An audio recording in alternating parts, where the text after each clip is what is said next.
Вам каберне или пино нуар?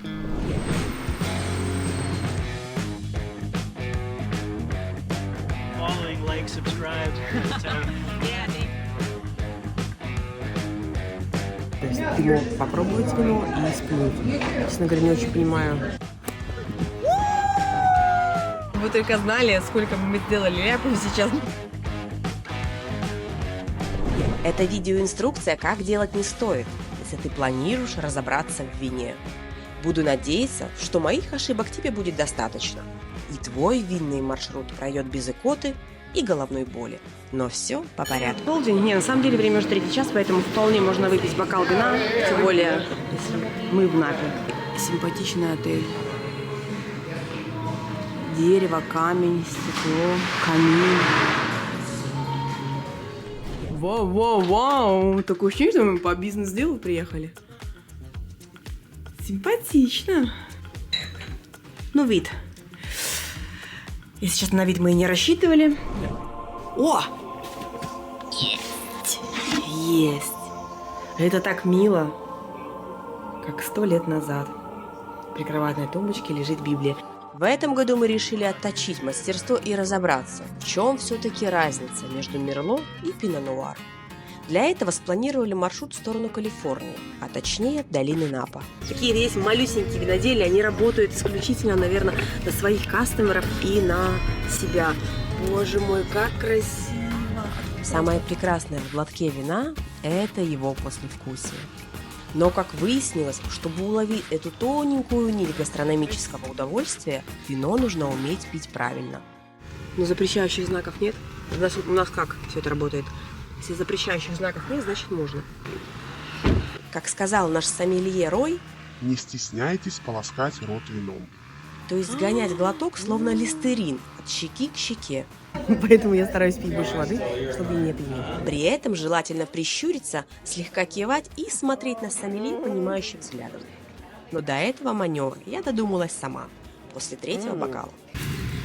И вот где-то примерно здесь один раз в год, как правило, в начале зимы, точнее, в начале весны, в марте, проходит марафон. Маршрут бегунов простилается среди виноградников. Вы представляете, как это красиво? По погоде, во-первых, комфортно, и ты бежишь в горах, на открытом воздухе. Ну, да нет, почему же, горы. Красиво.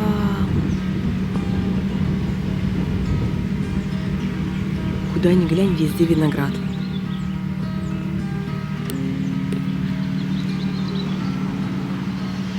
Сегодня у нас по плану 3 винодельни. Первая из них – это старый каменный замок.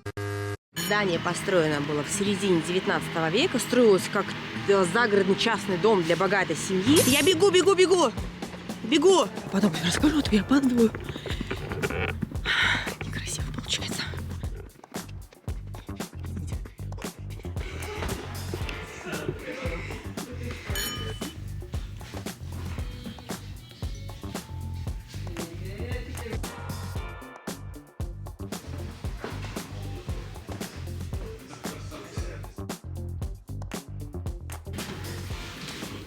Первый бассейн в Калифорнии был именно здесь.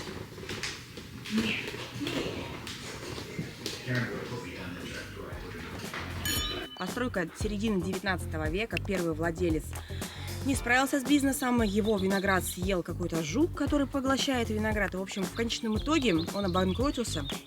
Виноградник вместе с домом сгорели. Здесь даже природа более сухая. Вот здесь. Там более зеленая. Там дубы растут, какие-то короткие деревья, как кустарники. Здесь уже сухие горы. И вина тоже из-за этого очень отличаются. Второй хозяин винодельни приобрел уже упадочный бизнес. К сожалению, не очень удачное время, начался сухой закон. Что они придумали? Мы находимся сейчас в секретной комнате здесь. Во времена сухого закона устраивали пирушки. Здесь играли в бильярд и пили вина. Красненько в 11 утра. Ошибка номер 1. Не стоит бронировать винную дегустацию на утро, даже если ты ограничен во времени. Друг мой, ну хотя бы обед. В доме разместили почту. И весь сухой закон в подвале этого здания было якобы почтовое отделение. На самом деле там готовили вино, отдыхал сам хозяин со своими друзьями и, естественно, была какая-то продажа. почта функционировала на протяжении 19 лет. That's the same color felt that I have in my pool table. So now we were standing above, see that glass door, and we were standing right above that glass door, and that staircase could bring you down here, and then you came in here, but there were no windows. Because Right, remember, it had right. to be a secret place. So there was no window, and then the children, they consumed any form of alcohol, and then say, if you were ready now to go back upstairs, you had to ring this bell here, that's the old bar. You had to ring the bell, but then you were only allowed to go upstairs if you were sober. If you were not sober, see the wine cellar that you go in. 76-й год. Кристиан пьет вино 76-го года. Когда мужчина, я-то пью просто столовое красное. Сложно что-то запретить человеку. Если ему надо, он найдет выходы. Как можно в здании 19 века устроить почту? So give me 1 second, please.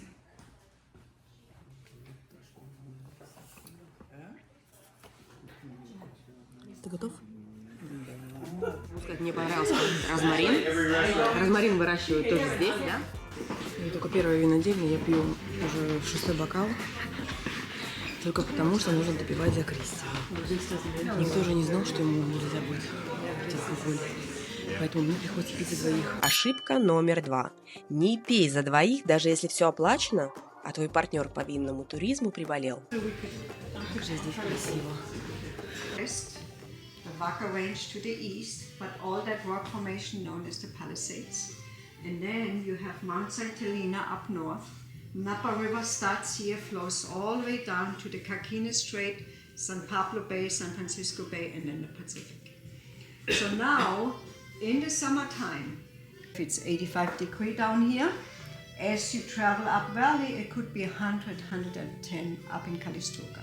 Because of the elevation? No, it has to do, in the summertime we have the hot inland air, the cold Pacific air, creates the fog comes rolling in and cools us down. Ну, все так вкусно.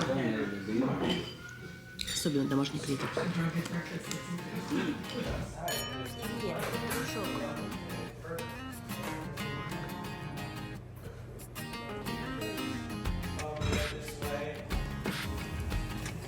Let me show you that's in the vineyard. This is where they stay here. This is the O'Brien's home. They live here year-round. They raise their 2 children here. These are old vines, and this is all Cabernet Sauvignon here. And we are proud of these 45-year-old vines. They don't yield that much. The fruit is kind of low as far as the yields, with a very, very high concentrations and nice thick skin-to-juice ratio. It's just this really beautiful color. We are very influenced by this west side of the valley here. These are the Mayacamas. I have a setup over by the creek here, guys, so follow me. We're going to go check out this new part of the estate that we're kind of just developing now. We have these planter boxes. We're putting like some beautiful berries, artichokes here coming, sunflowers. Heidi, she's here. She's a very sweet girl. She just chases off the birds. Heidi, she was on the cover of Wine Dogs last year, so we call her Heidi Klum. But she's a German short-haired pointer. She's 14, but she is really smart, and she does a really good job making sure the birds don't eat our berries. Happy birthday! Yeah, thank you so much. That's very special. 21 again? Again, yeah, again, Yes. 21. I celebrate my 21st birthday every year too. There's this color. Yes, yeah. So this is a young wine. There's a lot of color in there. We'll age this for 21 months in brand new French oak.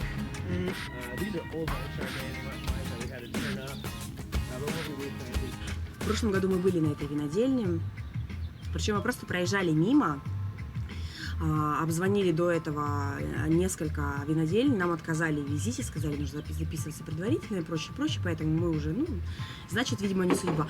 Возвращались уже обратно в Сан-Франциско, увидели эту винодельню. Мы зашли сюда, нас встретил такой приятный молодой человек, конечно, проходите, пожалуйста, угостил нас вином, ничего за это не взял. Говорит, экскурсии нет, но вы можете погулять, насладиться нашими виноградниками, фотографироваться, провести какое-то время, без проблем. Мы здесь погуляли и подумали, что нам стоит сюда вернуться, наверное, в следующем году. Это семейная винодельня. Хозяева владеют данным виноградником в районе 30 лет, достаточно взрослые люди. Да, какое-то время, то есть когда-то они жили, видимо, где-то в Калифорнии и занимались виноградом. Сейчас, последние лет 15, они живут здесь, на территории где-то здесь их дом, честно говоря. А, ты думаешь, там? Просто я там тоже видела какой-то камень. Не, вот они здесь живут. А, вот прямо здесь. Ага. С двумя дочками.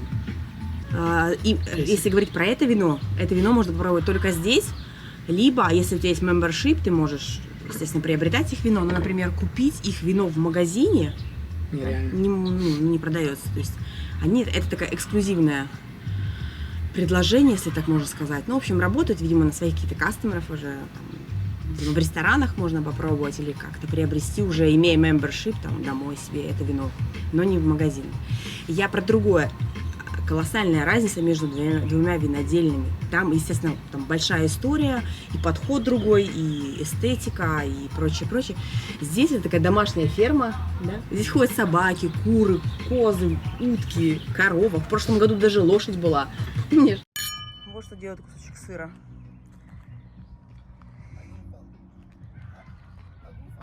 Съел? Ну, угости еще друга. Там гуси, здесь собаки. Она мама. 14 лет ей?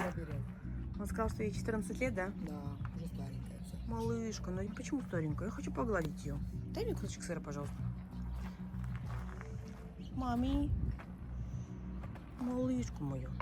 На, моя сладкая девочка, такая хорошая. Ну давай еще. Дядя Кристиан, а что так мало? Все. Больше не дашь? Смотри, какие глаза грустные у ребенка. Дай, посмотри на нее. Ну дай. Дядя Кристиан, ну пожалуйста. А? Все, последний. Может быть, нельзя, конечно, кормить собаку сыром? Просто... Сейчас скажу, что аллергия на сыр. I want you to smell it. But I want your eyes to go down left, okay? So your eyes are down left. And we're smelling, okay? Do this with me, okay? Do your eyes down left, okay? And we smell, this smells like wine, right? This smells like, I smell fruit, I smell florals, I smell oak. But this is wine. This is your COVID test. I have a COVID. Okay, you're good. Okay, so now do that again, but this time raise your eyes up to the right. And notice how you get more of the heat, more of the alcohol, okay? So because your eyes are over here, you're not accessing that part of your brain anymore. So when you're deducing a wine, you have to do just like we just did the same time every time. You know, just like anything, if we golf or we play chess or tennis, the way we get better is by lining up the same way every time. We get better and getting better. We're not changing our stance every time. We're doing the same thing every time. And that's how you get good at deducing wine. Он нам рассказал историю о том, как познакомились хозяева этой винодельни. Но когда он встретил свою жену, он в нее влюбился, что он сделал? Он тогда уже занимался вином и писал стихи. Он на бутылке, возможно, Мерло или Пино Нуар, не знаю, какого-то красного вина, написал стих собственного сочинения и подарил ей эту бутылку. И вы представляете, вот этот жест стал их визитной карточкой. Приобретая даже самую недорогую бутылку вина, ты получаешь именную бутылку, а именная она только потому, что сзади написан стих, который в единственном экземпляре на вашей бутылке. Ryan, this is the second wine that he made with his wife Barbie. The first wine was called Flirtation. And Barbie says, this sounds like a one-night stand. And so now we have wines called Romance and Passion, you know, as More deeper. Unrestrained. Yeah, he created a series of wines to kind of reflect different stages of their relationship. And so he writes poetry as well, and he puts it on here. Первое впечатление обмануть сложно. Нам понравилось здесь в прошлом году. Ой, не хочу никому мешать. И нам нравится сегодня здесь. Первая винодельня была, безусловно, тоже хороша. Одна история еще стоит. Но здесь такая домашняя обстановка. Наш сомелье, который сидит, общается, говорит не только на тему вина, но вообще в принципе о том, куда мы можем сходить, и обсуждает какие-то сторонние темы. И даже наш сомелье здесь сказал нам, он спросил нас, что мы планируем делать дальше. Мы сказали, что у нас еще есть третья винодельня на сегодня. Он сказал, что это прям, too much. Не стоит посещать больше 2 виноделин в день. На мой взгляд, лучше выбрать одну и на вечер. Ребят, наслаждайтесь. 3 винодельни за день – это слишком. Вы не сможете насладиться всей красотой происходящего. Хотя мы, наверное, можем от одной отказаться. Ну, как можно предположить, мы не захотели переносить наш 3-й тестинг wine на какой-то там следующий день. Мы решили все закрыть сегодня. Кристиан, ты знаешь, чем обычно шлифуют все выпитое? Что пьют напоследок? Шампанское. О! Самая роковая ошибка. Не стоит пить игристое после красного.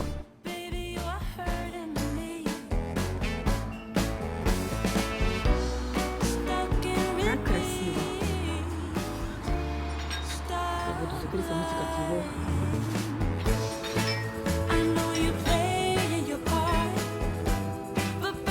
Но мы не будем здесь гулять по шато, хотя, может, все. Может быть, я ошибаюсь, может быть, и будем.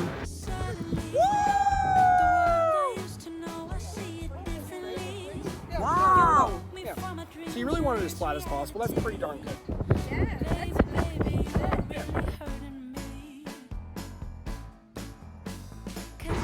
Я такая веселая. Я такая уже напробовавшаяся.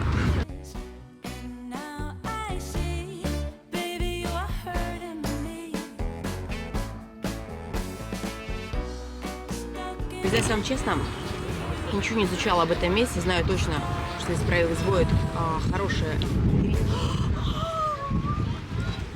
Было бы очень эпично, если бы я убежала со своей шляпой, но нет. Значит, что я прочитала на их сайте? Это следующее. Thanks. Thanks.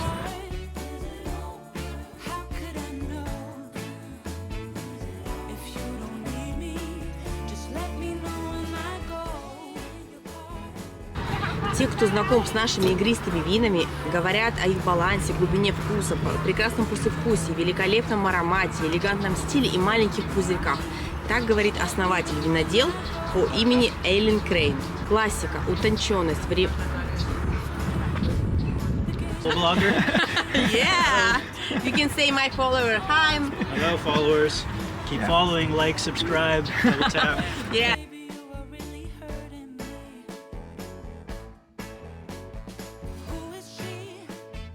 Привет, русский. My name is Yasha, and you can give this a try when you're ready. It is a Brut Rosé from 2020. Nice dry rosé. In this case, we started off Я подумала, так странно, как это звучит, это из мужских уст. Думаю, ну ладно, это же Америка. А выяснилось, что винодел данной локации – это женщина. И эта женщина на протяжении 35 лет, она основателем является всего вот этого прекраснейшего безобразия, что называется игристое вино. И мне так приятно, что она женщина. Я поняла, почему черное платье, почему так много любви в этом тексте, про пузырьки, про вот это все какое-то такое наше вот жеманное, как будто у него. Потому что она женщина. Мне так приятно. Hello, Russia. We have a wine list for everyone to see. If you want to purchase any of wines, we have all of our bottle pricing there. We can ship to you in Brooklyn as well. Oh. And then Russia, if you would like to join our wine club, I have information for you. It's very simple. It's very important. Very simple. It is wine every other month. You pick the bottle amount. We send you fun stuff you wouldn't see in stores or restaurants. Okay. It's for you, Russia. Only Russians can join this club. There you go. Nice to have. You're welcome. Great opportunity, guys. It's only today. Открыл для себя новое вино. Розовое игристое. Знаете, в чем фишка, если по-честному? Кристиан не выпивает, потому что перед нашей поездкой в Калифорнию доктор сказал ему, что ему нельзя пить алкоголь там в течение нескольких дней. Завтра уже можно будет, но неважно. Эти 2 дня в Калифорнии я пью все одна. Но у нас эти 2 дня тестинг. Куда бы мы ни пришли, нам все делают дабл, потому что оплачено за 2. И я все это пью. И я, конечно, не рассчитывала пить, с 10 утра, как лошадь. Мне крайне сложно сейчас даже выразить внутренние какие-то свои переживания. Я вот хочу сказать о том, что розовое вино мне очень сильно понравилось, но я не могу этого сделать, потому что я пьяна. В общем, розовое вино very good. Я люблю вас. Ладно, увидимся завтра с Дорогой Хайк. Пока.